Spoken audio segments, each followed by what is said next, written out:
interesantes. Vaya ahí a su Biblia y lea Jueces. Vamos a Jueces. Y vamos a ver hoy Jueces 6.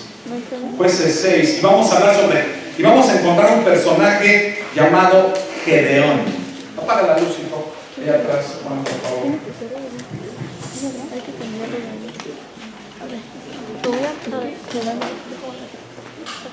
Gracias.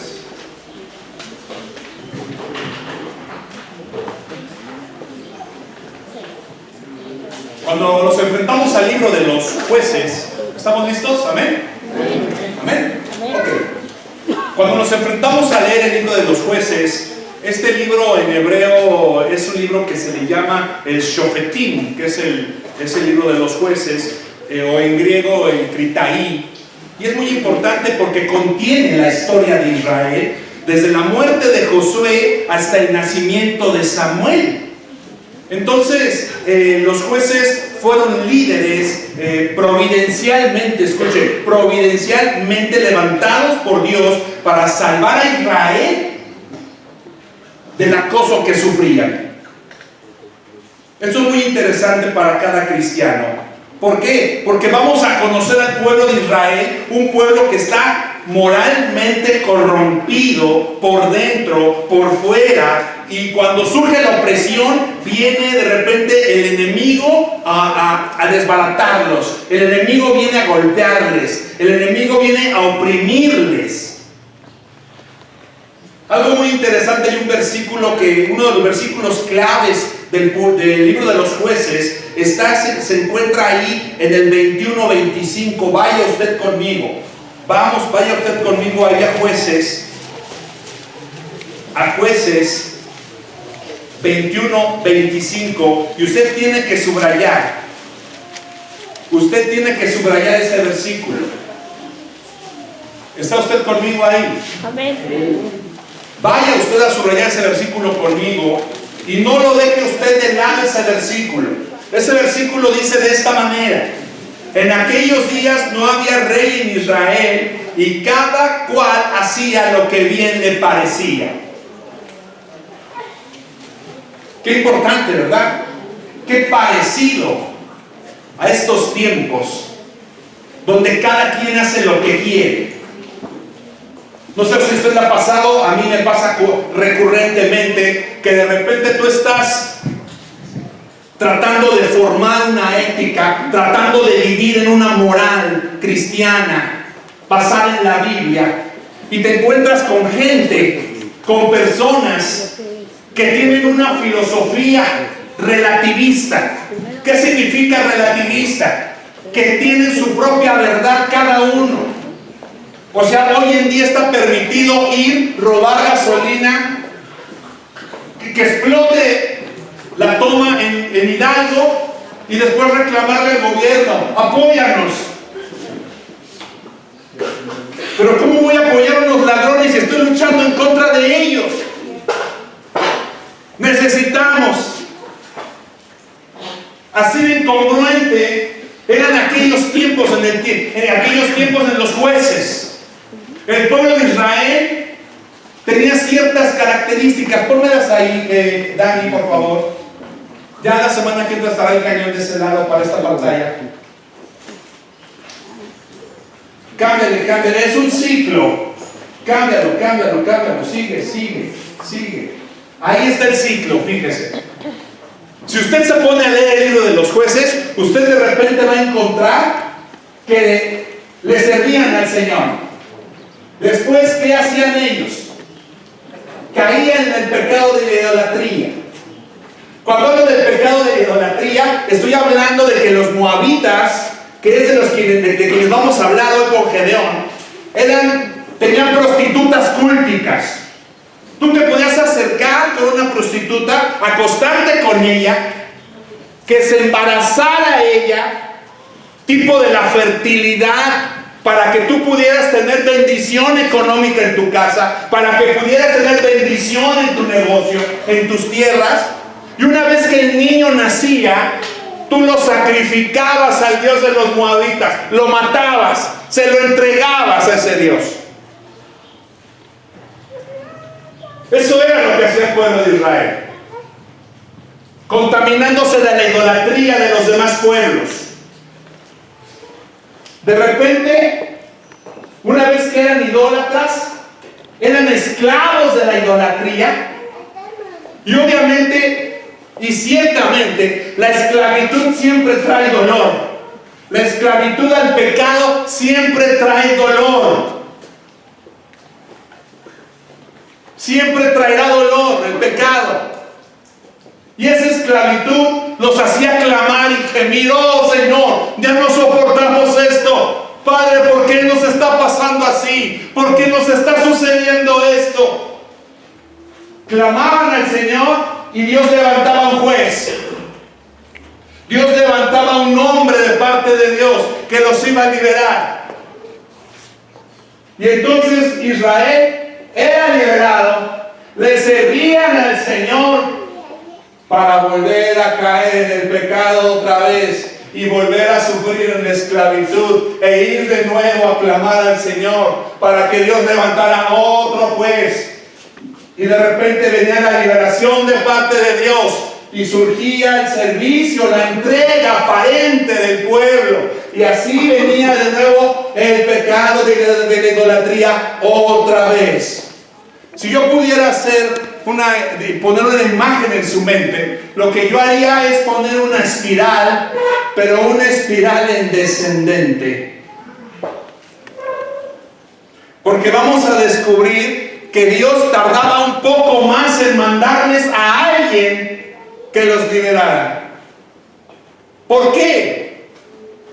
Porque Dios trata con el pueblo y Dios le está enseñando al pueblo que Dios no está buscando un arrepentimiento superficial. Él está buscando un cambio genuino en la vida de Israel.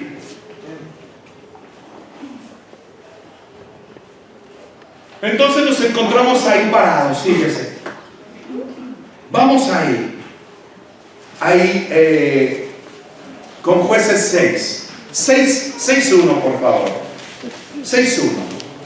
Eso es muy interesante porque como no había rey, cada quien hacía lo que quería. ¿Qué significaba eso? Que una tribu hacía una cosa, que otra tribu hacía otra cosa, que otra tribu hacía otra cosa, y entonces cada quien hacía lo que quería. No había unidad, por lo tanto no había fuerza para que el pueblo enfrentara el pecado. No había hermandad, eran gente que caía constantemente. Esto es muy interesante porque hay familias que no están unidas, que lejos de estar unidas están resquebrajadas. Porque el mexicano entiende que unión familiar tiene que ver con ser muégano. El mexicano tiene un concepto extremadamente malo de lo que es la unidad. Hay gente casada que depende de la opinión de los padres, y eso va en contra de la Biblia. Porque claramente existe la familia nuclear y la familia extendida.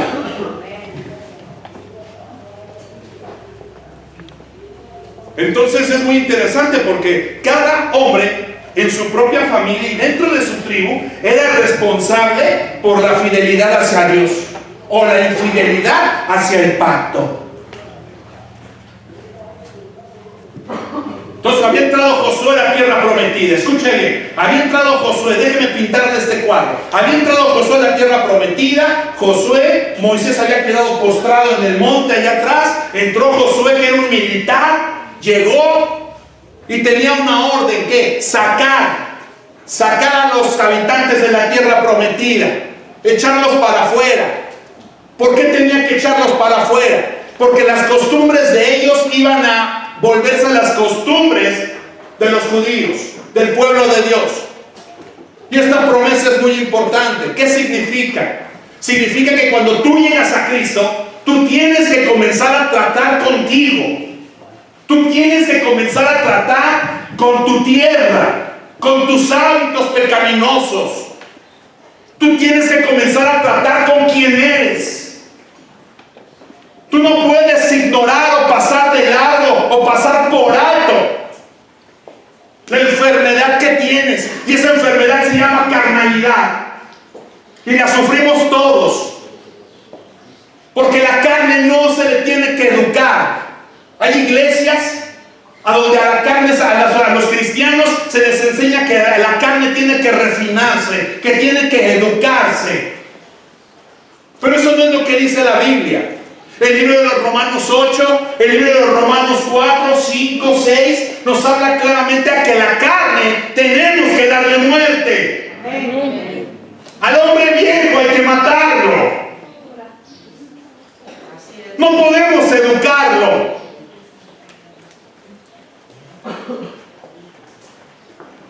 Por eso en las iglesias hay cristianos que tienen una vida de apariencia. Que mientras somos hermanos o no nos pedimos dinero prestado, somos hermanos, pero cuando surge el pleito, surge el oprobio, comenzamos a desbaratarnos, a destruirnos, hablamos groserías, golpeamos. ¿Qué es lo que está pasando? No has tratado con los habitantes que Josué te dijo que tenías que echar de la tierra prometida. Estás haciendo trato con el pueblo extraño. Y ese pueblo extraño te va a llevar a la idolatría. Ese pueblo extraño te va a arrodillar. Ese pueblo extraño te va a destruir. Y te va a tener en un cristianismo nada genuino. Y déjeme explicarle cuál es la principal característica de un cristiano que no es genuino.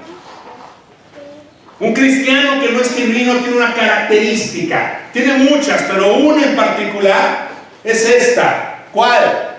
Vive lleno de culpa. La culpa lo tiene inmovilizado. La culpa ya no le ha permitido desarrollar su cristianismo. Y es un cristiano que se ha quedado estancado para no poder crecer más, porque está lleno de culpa.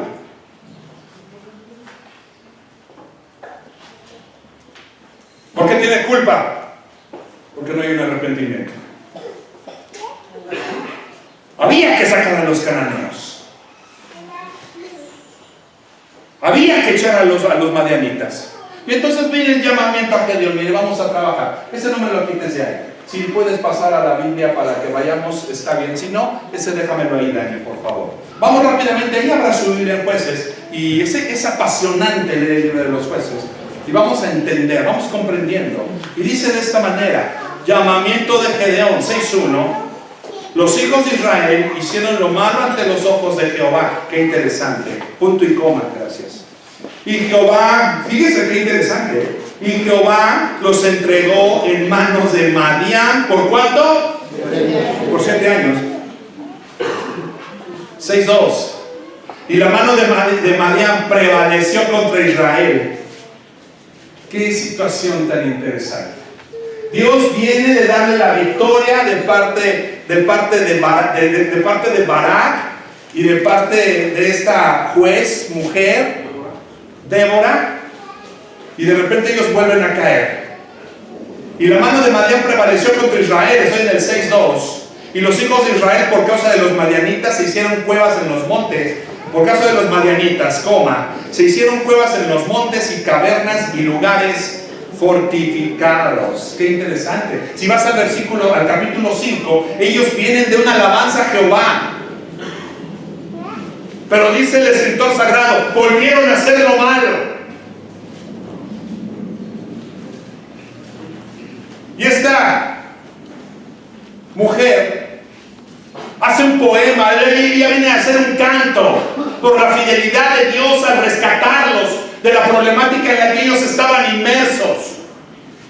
Pero ahora Dios estaba entregándolos en manos de los madianitas por 7 años. Dios iba a llamar claramente a Gedeón, lo iba a levantar, pero tenía que entregarlos en manos de los enemigos. ¿Quién era Madián? Madián era un pueblo inculto, ignorante, despreciable, dicen los judíos. Israel tenía su pie anteriormente sobre su cuello, pero no lo había destruido, así que Dios permitió que este pueblo madianita se levantara y comenzara a atacar al pueblo de Israel. Así que es muy importante que tú entiendas que cada uno de nosotros tenemos que tener un trabajo contra nosotros mismos. La mayoría de las personas creen que se van a solucionar las cosas señalando a los demás. Es que él hizo, es que esa pared y sucedió eso, habló esto. Pero la realidad es que tú tienes que venir a solucionar. Cada uno tenemos que echar fuera de la tierra prometida estos habitantes. Hoy en día tenemos gente que, por ejemplo, dice que no es necesario venir a las iglesias. Ese es algo que no es correctamente bíblico. La Biblia habla automáticamente de algo y dice, no deben dejar de congregarse como algunos lo tienen por costumbre. Porque es en la iglesia donde aprendes a trabajar con tu corazón. Es en la iglesia donde tú ves el desempeño, el desarrollo, la frustración, la caída, el levantarse de alguien que está caminando en el cristianismo junto a ti. Y el término iglesia en la Biblia es un término muy importante porque es un término de la gente que somos la iglesia. No es la iglesia las láminas. La iglesia somos aquellos que tenemos el Espíritu Santo. Por tanto, la iglesia es orgánica. ¿Qué significa que es orgánica? La iglesia está viva. Somos nosotros, la iglesia. Y no hay nada mejor que tú seas la iglesia en la calle. No hay nada mejor que vengas y te reúnas con los santos que vienen a la iglesia. Pero hoy en día las personas dicen, no es importante ir a la iglesia. Están desenfocados. Esas personas que dicen que no es importante ir a la iglesia son las mismas personas que dicen que vienen puros hipócritas.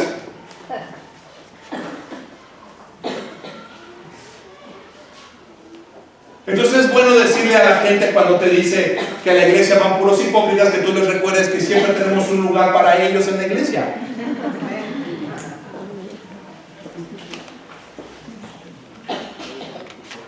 Porque debes entender que lo importante de una iglesia no es el crecimiento en número. Eso no es lo que importa. Yo he conocido iglesias que tienen muchísima gente, pero tienen así de profundidad en la doctrina. No saben lo que es la justificación, no saben ni siquiera lo que es la salvación. Viven atormentados. Son gente que tú los ves en los bares. Son personas que tú los ves afuera de los prostíbulos. Y con su coche, con el pescadito. Y tú dices, ¿qué huele? ¿Cómo está eso? No lo comprendo.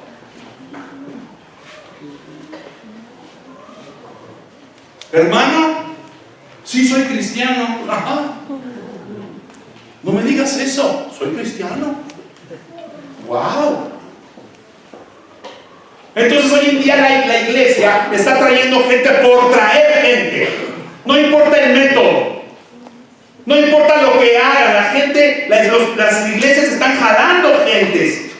Pero no están haciendo un énfasis en la madurez, en el crecimiento espiritual de la iglesia. Y debes entender una cosa. Aquello que es sano, crece. Amén. Y hablo de la iglesia y hablo del cristianismo. Lo que es sano crece, se desarrolla, da fruto.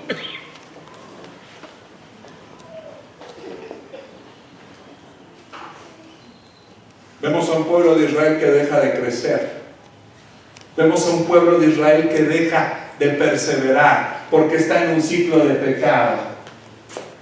Viene a la iglesia a adorar al Señor. En la semana va y peca. En la semana se convierte en esclavo del pecado. Sábado en la noche está clamando al Señor. El domingo llega el profeta o llega el predicador. Es liberado el domingo a mediodía, 3 de la tarde. Oh Señor, te voy a dar la honra, 3:50. Lunes 8 de la mañana ya estás pecando otra vez.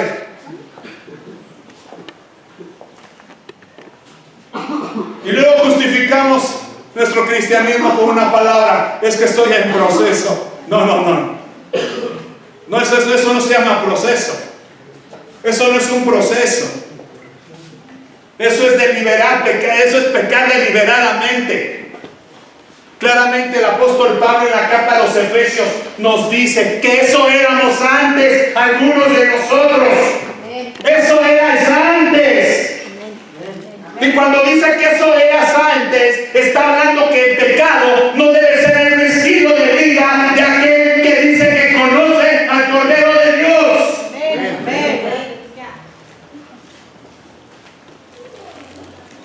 Una cosa es que yo tenga problemas con mi carácter y que esté luchando por no bajarme a golpear al que va al lado o al que se metió en la fila del huachicol. Y este ya se metió.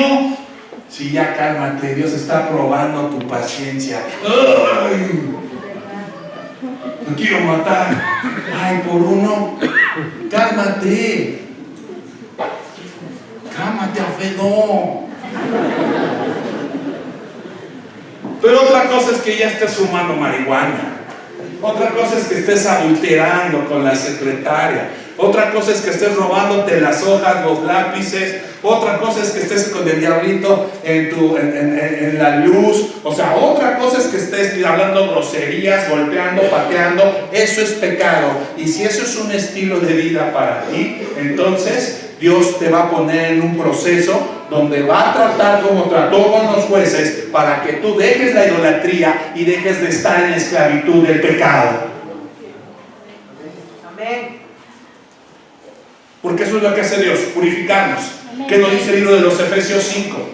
Hasta que todos lleguemos a la medida de la fe y del conocimiento del Hijo de Dios, a un varón perfecto, a la medida de la edad de la plenitud de Cristo. Entonces Dios nos está llevando de un momento de gloria a otro momento de gloria. Dios está trabajando. ¿Para qué? Para hacernos madurar, para hacernos crecer. Pero hay gente que está en determinación de no crecer. Hay gente que está en la determinación de no querer más. Lloran, sufren, porque no comprenden que Dios tiene un plan eterno para cada familia, para cada persona. Y que Dios va a venir a tratar. Dios te mete al hospital, Dios te quita el trabajo, Dios te retira el dinero. Dios hace que dejes el coche, que andes a pie. Dios te da un coche más para ver tu corazón. Y Dios está trabajando para ver qué es lo que amas. Una persona que es sana espiritualmente, un cristiano que es sano espiritualmente, una persona que está siendo nutrida, por consecuencia va a crecer como persona, como cristiano, como iglesia.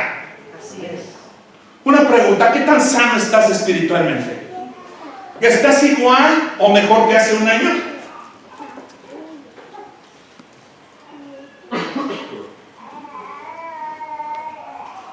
Porque este proceso es el proceso de la vida de nosotros. No sé si a usted le pasa, pero a mí me pasa también.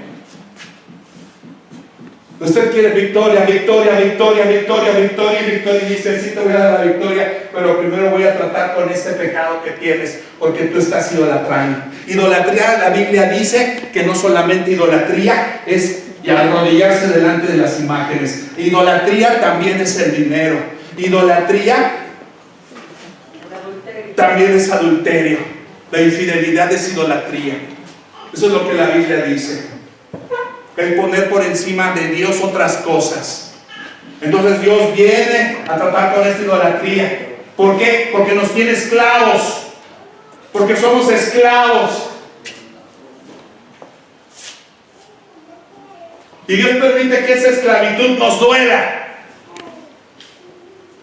Ya sabe cómo es Dios. Porque así trabaja Dios. Como con Jonás. Jonás de repente dice, bueno, con permiso, yo no tengo nada que ir a ver a Nínive. Nínive me cae mal, yo me voy a subir al barco. A Dios se compra un boleto, tiene los medios y se sube al barco y se duerme. Se va hasta lo profundo y se duerme. Y viene la crisis. Hasta que vayan y lo levantan, levántate.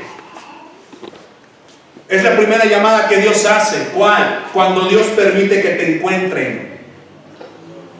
Así que te vas encontrado con un hermano saliendo de un hotel y tú vas a ver el coche, el coche se parece al del hermano. Y cuando te das cuenta, es el hermano. Y tú, ¿qué pasó, hermano? Así me sucedió a mí. Un hermano, un pastor me estaba dando dando un curso de matrimonios. Y este hermano que me estaba dando un curso de matrimonios aquí en Nesa, un día lo encontré en el Soriana, aquí en Cortijo. Él llegó en su coche, se bajó y dije, ay, vaya llegando. Llegué, me paré, me bajé del coche, lo dejé entrar y dije, ahorita lo voy a topar ahí adentro, lo voy a espantar. Iba yo por unos refrescos. Cuando lo encuentro, estaba en el pasillo de los desodorantes con una hermana, abrazándola y poniéndole unos besos en el cuello. Y yo, una hermana que no era su esposa. ¿Y qué cree? No, pues me fui a presentar, ¿no? ¿Hola? ¡Claro! ¡Sí! Porque si tú no te presentas, al rato esa va a ser la justificante para que tú caigas en idolatría. Si tú no amonestas, porque eso es lo que el apóstol Pablo nos manda hacer, amonestar el pecado y no hacernos parte de ellos, entonces tú te vas a dar permiso para hacerlo tú el día de mañana. ¿Oh? ¿Qué pasó? Ya no les cuento el resto. Me salieron de esa iglesia por denunciar al pastor. Claramente el apóstol Pablo dice algo. Fíjense lo que dice el apóstol Pablo. No sean nunca perezosos, más bien trabajen con esmero y sirvan al Señor con entusiasmo. Santo. Vemos a un pueblo de Israel que ha perdido la pasión por servirle a Dios. ¿Por qué la gente pierde la pasión? Porque está constantemente coqueteando con la maldad. ¿Por qué las personas perdemos nuestra comunión con Dios? ¿Por qué baja la intensidad? Porque estamos constantemente probando el mal.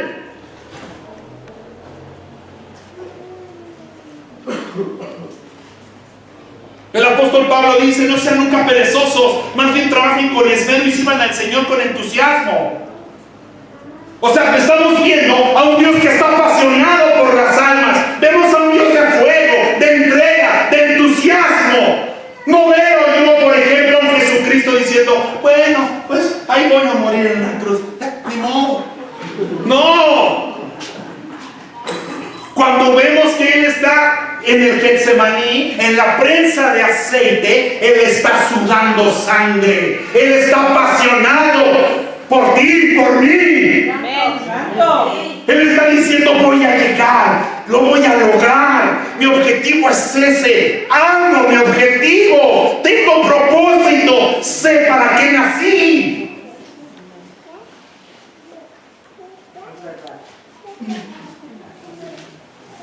Vea la creación. La creación nos habla de los detalles, de cómo Dios transmite su pasión. Vea las flores, vea sus colores, vea los animales. Cada elaborado diseño en las montañas, en las aves, nos hablan de un Dios que tiene pasión por lo que hace. Amén. Santo. Pero el pecado nos roba esa pasión. La idolatría, la esclavitud al pecado nos roban esa pasión. Acompáñenme al libro de Números ahí, por favor. Números 22:4, por favor.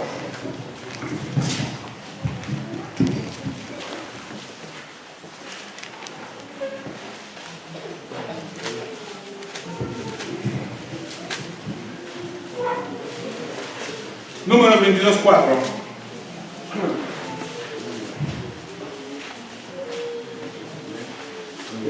Sal de ahí, Dani, llévame ahí. Cualquiera que ha leído su Biblia, y digo esto,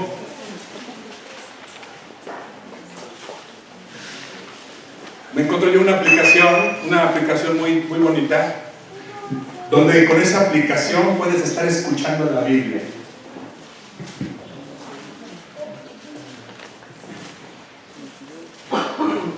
Una persona que pierde la pasión es una persona que ha dejado su Biblia de lado. Una persona que deja la Biblia de lado es una persona que pierde el discernimiento de lo que es bueno y lo que es malo.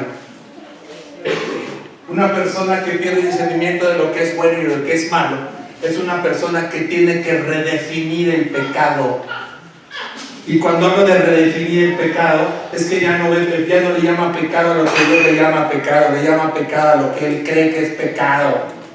Y una persona que tiene que redefinir el pecado es una persona que tiene que redefinir quién es Dios.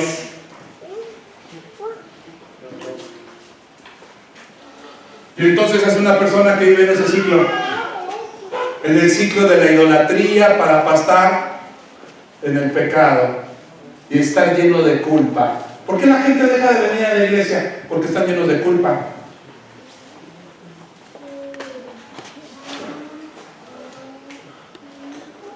¿Qué se hace con la culpa? Pues uno viene y se arrepiente. ¿Qué significa arrepentirse? Dar vuelta 180 grados y dejar de hacer lo que hacía. Aprender qué es lo que debo hacer. Leer qué es lo que debo hacer. Cómo debo comportarme. Las personas vienen a la consejería y creen que la consejería es magia. Quieren que sea magia. Quieren que sean las aguas milagrosas. Ven, toma, ya hago una consejería. Ya sané. No es cierto. La consejería no es magia. Uno tiene que ser intencional. Si tú quieres una transformación en tu matrimonio, debes ser intencional. Dios respeta tu libre albedrío, el mío. Por lo tanto, Dios deja esas decisiones en nuestras manos. Si queremos ser gente que pasemos por dolor, Dios determinará, Dios dejará que pasemos por el dolor hasta que entendamos. Pero uno debe ser intencional para acercarse con Dios. ¿Sabías tú que tu ofrenda te acerca a Dios? ¿Sabías tú que la persona que se acercaba con una ofrenda se acercaba y tenía el acceso a Dios a través de la ofrenda? ¿Sabías que tú no te podías acercar en el pasado a menos que no hubiera una ofrenda para poder hablar con Dios? Porque tenías que entregar. ¿Por qué la ofrenda? Porque la ofrenda era sobre quien caía, a quien mataban, para que tú pudieras ser aceptado delante de Dios. Por eso esas personas de Facebook de que los diezmos no son de Dios y que esto, que aquello, o sea, no, están ignorando el proceso de la hermenéutica. ¿Verdad? ¿Qué significa ese proceso? Pues la unidad de la revelación, ¿no? Utilizan un versículo y dos y dicen esto no es de Dios. Te voy a enseñar ahorita cómo el pueblo de Israel, Dios le retuvo por 7 años la bendición a través de los madianitas por no querer dar las ofrendas. ¿Y eso viene en la Biblia, pastor? Sí. Le voy a arrancar esa página. Claro. Porque te enseñé al principio de año que cada persona busca iglesias para apoyar sus estilos de pensamiento. Entonces, si yo quiero que mi mujer sea una tonta, un mueble, que solamente me dé sexo y solamente me haga de comer, yo voy a buscar una iglesia donde hay un pastor machín, para que yo diga, esta es la iglesia chida. ¿Y cómo lo determinaste, viejo? Mira, su mujer está sentadita y calladita, y lo único que hace son chismes, pero eso no es problema.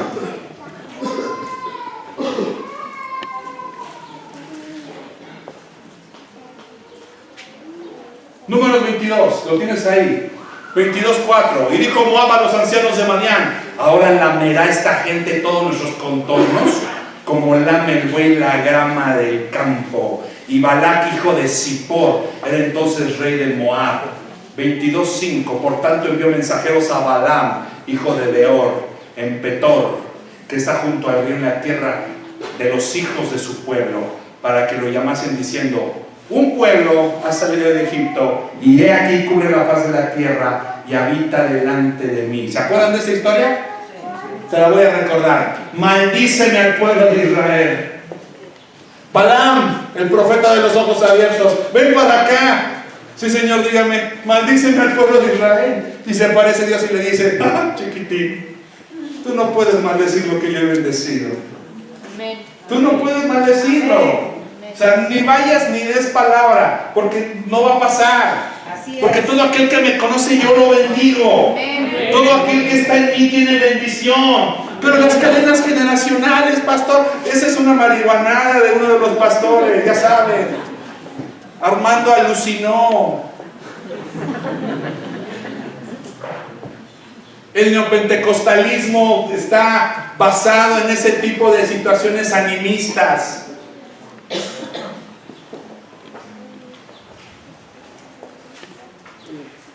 No lo vas a maldecir, no. Y entonces dice de repente Balac, Balaam, dice Balac el rey. Entonces, ¿cómo le voy a hacer? Y Balaam le dijo, yo sé cómo voy a hacer que el pueblo caiga. Ven para acá. ¿Cómo? Mira, estos son los hijos de Israel. Son bien cristianos. Son bien bravos en la batalla, ¿eh? No hay quien los venza, ¿eh? Amén. Amén. No, amén. Esos cristianos son de acero. ¿Sí? Pero, ¿qué crees? Son tan de acero que no van a aguantar este cañonazo. ¿Qué vamos a hacer para que caigan? Preséntales unas mujeres y van a empezar a fornicar.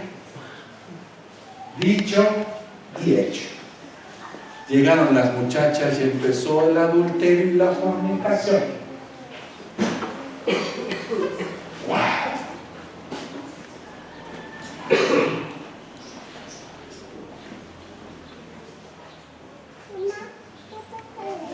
¿Por qué estoy poniendo el ejemplo por este ejemplo? Porque en medio de este proceso, regrésame Dani, en medio de este proceso, cada uno tenemos que entender cuál es nuestro talón de Aquiles. Cada uno debemos estar conscientes en dónde fallamos. Por ejemplo, una persona que ha probado el adulterio, una persona que ha ido y ha agarrado de esas aguas del diablo, ya sabe a qué sabe. Y tú no puedes ser como los hijos de Israel, que estar como Gedeón. ¿Se acuerdan cómo estaba Gedeón? Gedeón estaba en la era con el trigo, pero no estaba así parado porque estaban los madianitas. Él estaba escondido acá abajo y se asomaba. No hay ningún madianita. O sea, yo estoy viendo por mí. Los demás si comen, si no comen, no me importa. Yo soy yo. Tú, púdrete, muérete, que con su pan se lo coma. Ándale pues. Amén, gloria a Dios.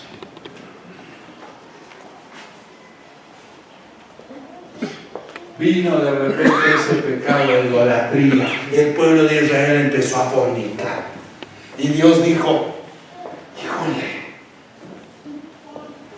¿dónde están los príncipes? Jefe, son los primeros que agarraron, muchachos.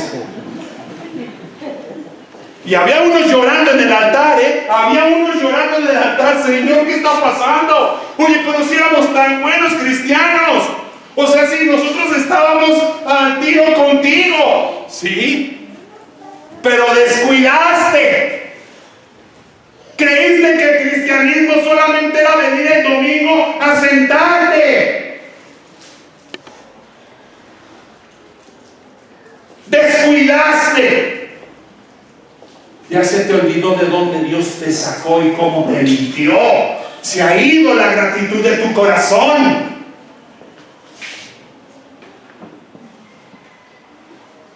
Y ya sabe uno llamado Simri. Pasa cargando a una muchacha delante del altar. No se llamaba Simri, ¿cómo se llamaba? Mis estudiantes bíblicos. Pasa con la muchacha cargando delante del pueblo. Y uno de ellos dice, mira en nuestra cara. No, no lo voy a permitir. Dios me va a pedir esa vida, pero yo ahorita lo voy a matar. Agarró una lanza, se metió a la tienda y claramente dice la Biblia que los atravesó por el vientre a los dos. ¡Sas! Y cuando dice que los atravesó por el vientre, es porque estaban fornicando.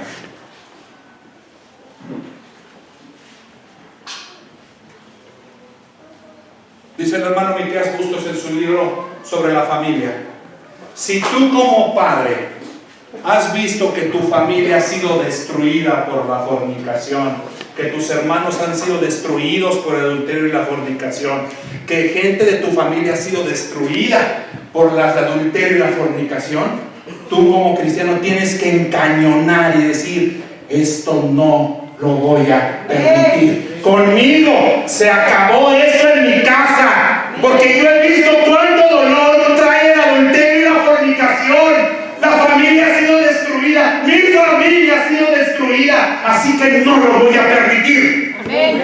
Amén.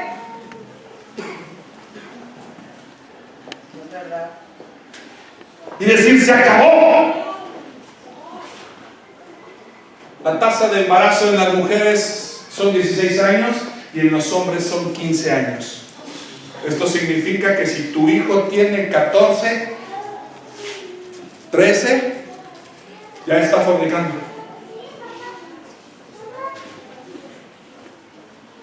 ¿Qué vas a hacer? Yo te voy a presentar la postura de la iglesia. La postura de la iglesia es: yo no tengo novia, ¿Por qué? Pues porque no es mi tiempo. Mi tiempo es estudiar y mi tiempo es entregar una carrera. Porque yo te he explicado que tener novio es tener permiso para fornicar, para besar, para tocar y para empezar a experimentar. Si tú como papá ese mandamiento, si tú como papá, tú esa cláusula o ese sentido que tenemos en la iglesia, lo haces así, entonces prepárate para ser abuelo muy joven. Y no solamente eso, prepárate porque de repente esa esclavitud, ese pecado, que es una persona que está esclava, sí lo va a llevar a clamar al Señor, sí, pero ya casados luego se dan permiso de estar adulterando. ¿Por qué? Pues porque está permitido. Si de chiquito no me dijeron nada, esta mujer no va a tener que decir tampoco nada, yo hago lo que yo quiera. Otra vieja, vente, vámonos. Oye, pero ¿por qué? ¿Por qué no eres fiel? ¿Qué es eso? ¿Fidelidad? Esa palabra no la conozco. A ver, deje ir al hermano Google, a ver si me la enseñan. Entonces tú no puedes estar bajando la guardia. Tú no puedes estar bajando la guardia. Tú no puedes estarte amoldando, como dice el apóstol Pablo en la carta a los romanos. Tú no puedes estar pensando que el cristianismo es solamente venir a hacer acto de presencia para que el pastor no te llame en la semana. Ay, vamos a sentarnos, ya estuvo. Que el pastor nos vea. Además, salúdalo para que no te diga nada. Ay, ya viene, sí. Ay, ya dale el diezmo, que ya se calle. Ten, ay, ya. Gloria a Dios. Ay, ¿qué sigue? Vamos por un pomito, ¿no? Salud. Claro, yo te lo he enseñado. Tú come con cerveza, tus hijos van a comer con tequila. Tú mándalo por las caguamas. Ellos van a mandar a tus nietos por el Torres 10.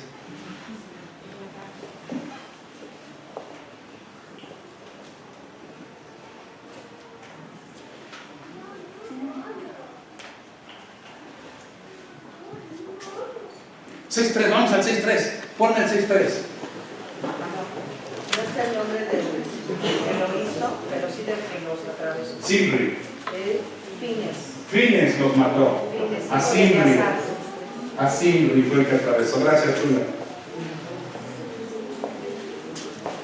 Fue Fines el celoso que los mató. ¿Con qué estás batallando? A ver, ponle nombre. ¿Con qué batallas? Así ya entre tú y tú y tú y tú. Así entre tú y tú. ¿Con qué estás batallando? Yo he conocido hombres que, mira, son inteligentes y los admiro y los respeto. Los respeto. Me quito mis respetos. Yo he tenido hombres que son adictos a la pornografía, que no tienen la madurez para manejar un celular. ¿Y sabe qué hacen? Van y se compran uno del Oxxo, de esos de 250 pesos. Y es mejor traer uno del Oxxo. ¿Por qué? Pues porque no puedo manejar WhatsApp. O sea, entre mis amigos está el diablo, Chucho el roto, el valiente, el borracho, la muerte, la calaca. O sea, tú dices, no manches, la rosa, y entre comillas, o el mecánico, ¿no? Que le manda corazoncitos, ¿no? Tú dices, ¿quién es el mecánico y por qué te está mandando corazones? O sea, ¿no? O te bajas tu aplicación, ¿no? Para guardar las fotos de cuando te estás bañando y te sacas desnudo el pene así, te sacas fotos y las mandas, ¿no? Y tu amante te manda acá el buche, ¿no? Y tú... Oh. ¿Sí? ¿En serio? Has perdido la pasión. No sé quién está entrando y saliendo. Felías, párate ahí, por favor. Me sacan de la predicación. Tienen que estar sentados, por favor.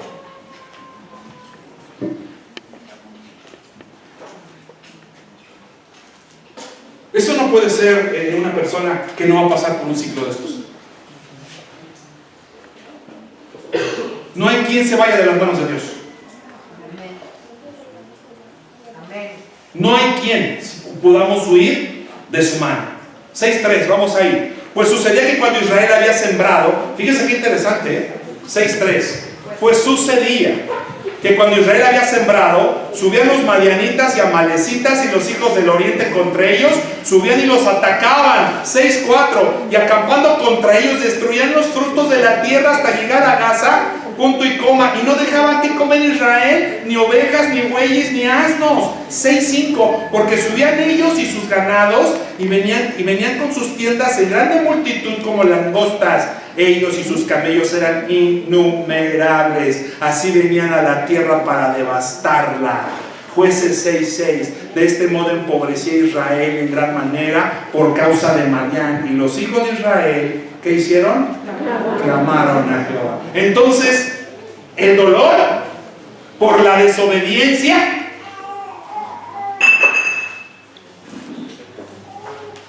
hacía que el pueblo de Dios volteara a pedirle auxilio a Israel. ¿Qué le está pasando a esta vieja? Está loca. La clásica de los hombres, ¿verdad? Punto que está loca. Pero lejos de estar viendo que está loca, es Dios diciéndote, ven acá. Ven acá. Te quiero a ti. Porque estoy utilizando a esta mujer y a sus hormonas para hablarte y decirte que no vas a estar tranquilo hasta que no haya un genuino arrepentimiento en tu corazón y vengas y te entregues verdaderamente, no parcialmente. No te quiero en partes, te quiero todo. Pero el ignorante dice, no, está loca. Y ahí se queda parado, como si diciendo que está loca se solucionara todo el problema.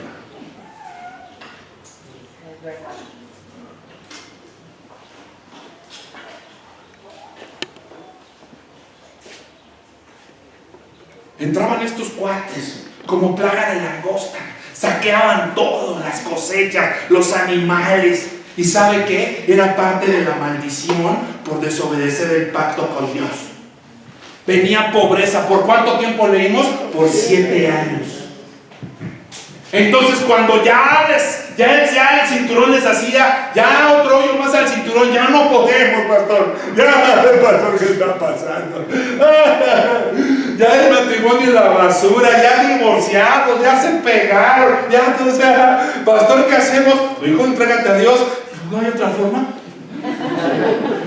¿De qué se ríen? ¡Es cierto! O sea, hay gente tan cabeza dura.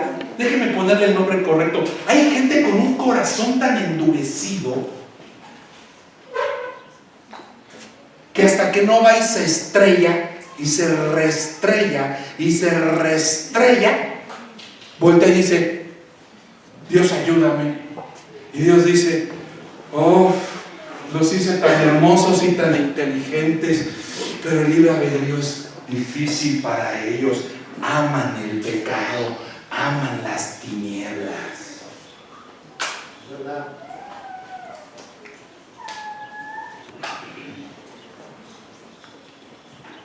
Te prometo que si se volvieran a abrir la toma de Hidalgo otra vez, esos calcinados se pararían y volverían a llegar a la gasolina.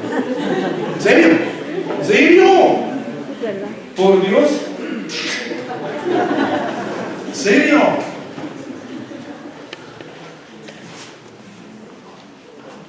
Es muy sencillo, déjeme decírselo. Fíjese lo que le voy a decir. Cuando el pueblo se enfría en la fe, cuando un cristiano se enfría en la fe, se aleja de Dios. Se aleja de Dios, se aleja de sus compromisos espirituales, deja de tener compromiso.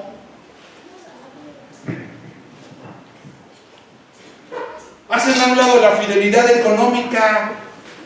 Vea al pueblo, vea lo que estamos leyendo. Vea un pueblo infiel, cómo tenía que llegar al dolor para volver a la fidelidad. Y ahorita vamos a espantarnos, ¿eh? ¿Por qué vamos a espantarnos? Porque aquí no levantó Dios luego al juez. No, aquí Dios primero les manda un profeta. ¿Qué significa? Que Dios va permitiendo más dolor dependiendo si la persona verdaderamente se arrepintió o no se arrepintió. En un principio llorabas: ¡oh, Dios, ayúdame! Y el Señor: aquí estoy, hijo, te amo. ¿Cómo no? Paz. Entonces dices: oh, gloria a Dios. Dios es misericordioso. Amén. Oh, qué bueno que tenemos gracia. Ah, pero es otra canita al aire, ¿no? Total, Dios viene de volada. Te alejas otros 2 pasos. ¡Oh, Señor, ayúdame! Y Dios dice: oh, sí te quiero, pero ahora vas a sufrir las consecuencias. Señor, ¿qué pasó? El Señor no me ama porque te amo. Y se levanta Débora y Barak. No, para cuando estamos con Gedeón está más frío que algunos cristianos que conozco. Se aparece el ángel: varón valiente y esforzado, ve a liberar a Israel. ¿Será Dios? No, en serio, o sea, vaya usted a la Biblia. ¿Será Dios? Haz la ofrenda. Ponme, ya sabes, una ofrenda, un pollo rostizado con unos bolillos, mayonesa, aguacate, queso fresco. Y toca con el bastón, ¡pum! ¡Pum! ¡Oh, sí era Dios! ¡Wow! ¡Era Dios! ¡Era Dios! Dios se me apareció. Y todavía Dios viene a través del ángel y dice: pero no vas a morir. Ve a liberarlos. Corre, varón valiente y esforzado. ¿Yo? Híjole. ¿Será Dios o no será Dios? ¿Será Dios o no será Dios? Le voy a poner una prueba para ver si es Dios. Señor, si eres tú que estás verdaderamente tratando conmigo, pero si estás viendo cómo está todo destruido, ¿cómo estás preguntando si es Dios por el amor de Dios? ¿No estás viendo? No, vamos a ver, lo voy a poner a ver. Voy a poner este bello. Si eres tú, que llueva solamente aquí y que no se moje todo lo demás. Entonces vemos cómo el proceso de salvar, el proceso de restaurar, el proceso de crecer, el proceso de madurar, tarda tiempo con Gedeón. ¿Por qué? Pues porque es muy inmaduro. Porque no es muy espiritualoide. Pero siempre está poniendo pretextos para enfrentar su viejo hombre y su carnalidad, ¿verdad? No, pues es que la culpa la tiene él. No, yo soy un santo de Dios. me podrían orar o rezar y besar un milagro. No, yo no tengo la culpa. O sea, aquí para pelear se dice solamente ella. Yo no. Yo hago todo bien. Y está el problema, está la situación en el matrimonio, y te preguntamos cómo se dio. ¿Será cierto que es Dios? Perdí el trabajo. ¿Será Dios?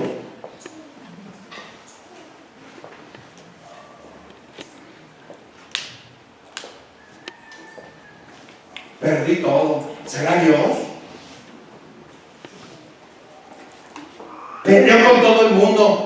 ¿Seré yo?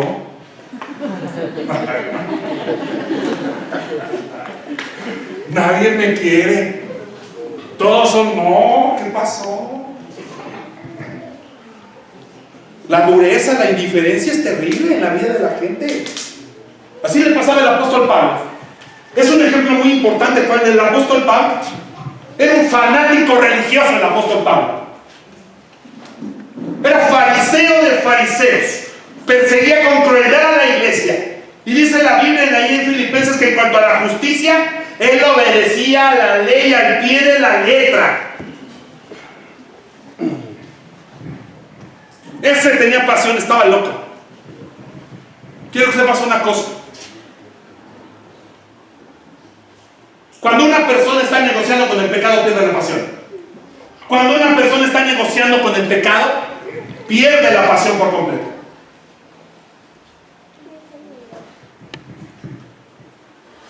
Hoy en día la gente no viene para adorar a Dios.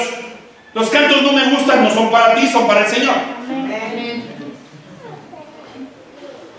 O sea, la gente hoy viene a las iglesias para sentir bonito. ¿Cómo te das cuenta que una persona ha perdido la pasión? Muy sencillo, en su asistencia. ¿Cuándo vienen a la iglesia? Pues cuando me patean, ¿no? Ay, creo que tenemos que ir a la iglesia. Mira, llegué y ya la cambiaron. ¿No? ¿Hace cuánto no venimos? No, yo la última vez que vine. No, ya eso fue. ¿En serio? Amén. Tú en la asistencia llega el pariente de Tangamandapio, el pariente que tú quieres que se convierta. No, conviértete a Cristo. Y el pariente dice, dile que no vaya, no va. Sí le vamos a creer que quiere que nos convirtamos como ellos. Tú tienes que ser el tipo de persona que tiene tal pasión que tú le digas, ay, híjole, llegaste a la hora de la desgraciadez, hija. ¿Qué crees? Me voy al culto. ¿Me acompañas o te veo el próximo sábado? Amén. No, o sea, sabes que no podemos ir ese domingo. ¿Por qué? Pues porque estos sí son cristianos. Estos no ponen pretextos, tienen sus prioridades en el lugar correcto. Amén. ¿Verdad? Amén. Pero las personas piensan diferente, pues estamos en Temamagna. ¿Ves la puntualidad? No, después de la alabanza, que llegamos a la música, no le canta re feo. O sea, no manches. Aunque es un ángel del Señor, Manuel. ¿A la alabanza? No, me aburro. O sea, la gente viene no para servir, viene para sentir bonito. Y entonces no hemos perdido la pasión. ¿Por qué? Porque hemos dejado de pensar que es por Jesús que venimos a escuchar su palabra y que venimos a darle la alabanza a Él, porque todo lo que hacemos se trata de Él, porque es para Él y es para Él. Lo que hacemos es para Él. Es para Él. Ya vamos a poner ahí los soportes para que pongamos un cañón. Estamos orándole a Dios que tengamos una trompeta. Tenemos 2 trompetistas y están parados. No podemos tener una trompeta. Ya está trabajando un saxofón. ¿Para qué? ¡Para Él! Amén. Para Él lo queremos hacer. Todo tiene que ser para Él. Amén. Si usted le pudiera dar un regalo a la obra de Dios aquí en la tierra antes de partir, ¿qué le daría a usted?